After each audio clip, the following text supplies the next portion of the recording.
বিপুল সমাগমের মধ্য দিয়ে শেষ হচ্ছে রিহ্যাব ফেয়ার 2024। এবার 400 কোটি টাকার বেশি ফ্ল্যাট, প্লট এবং কমার্শিয়াল স্পেস বিক্রি ও বুকিং হয়েছে বলে জানিয়েছেন রিহ্যাব নেতারা।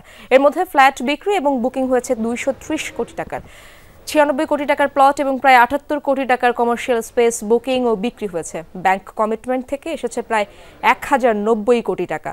মেলায় ক্রেতা দর্শনার্থী আসেন প্রায় 18,000। রিহ্যাব নেতৃবৃন্দ মনে করেন যে উদ্দেশ্য নিয়ে মেলার আয়োজন করা হয়েছে সেটি সফল হয়েছে।